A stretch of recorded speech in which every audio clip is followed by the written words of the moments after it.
Hi, Emma. Hi, Mark. Pleased to say that day 2 is just as busy as day 1. Flying start, we're going to be starting with the man himself at the moment, Chris Stark, the head of mission control for Clean Power 2030.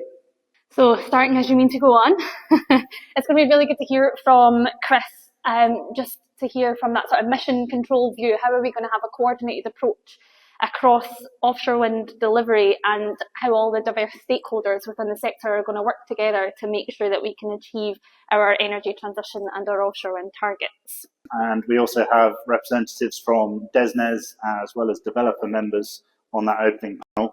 It should be a very good debate. We'll then approach accelerating deployment from a different angle by taking a strategic look at an element of project delivery many of us are all too familiar with, me included, which is consenting and planning.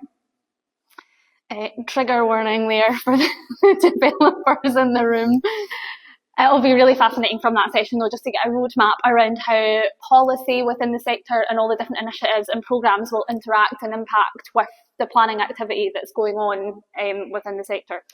Following consenting panel, we will indeed be moving on to the following session, which is another rather hot topic I'm sure many of you are familiar with, grid and transmission. Strategy continues to be theme of the day in this session, with a focus on whole system planning, connections reform, and a coordinated offshore grid approach.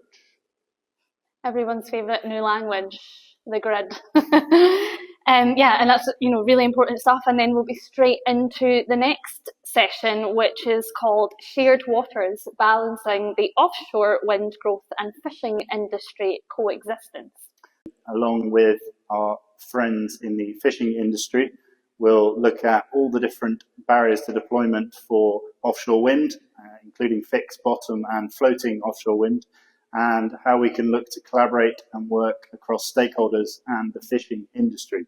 The final session of day 2 of our conference is titled A Drumbeat of Deployment from ScotWind and Intog Developers, a really broad look at the longer term projects, and you'll hear quite exciting updates from all the various projects which are ever nearing getting into the water. Another exciting and useful session for the suppliers in the room, just to hear about what the sort of next projects coming along the pipeline would be. So I can't think of a better way to round off the conference and a comprehensive programme around offshore wind than an analysis on the opportunities in Scottish and UK waters. January 2025 and looking to the next 6 to 12 months, we've got a lot of deployment and a lot of barriers to overcome. So I do hope you'll be able to join us in person on the 22nd and 23rd of January in Glasgow. It's going to be a really great 2 days, and the speakers that we have lined up are super, so much so that Mark and I have fallen out on a few occasions arguing over what speaker we get for each day at the conference. So we really hope to see you there.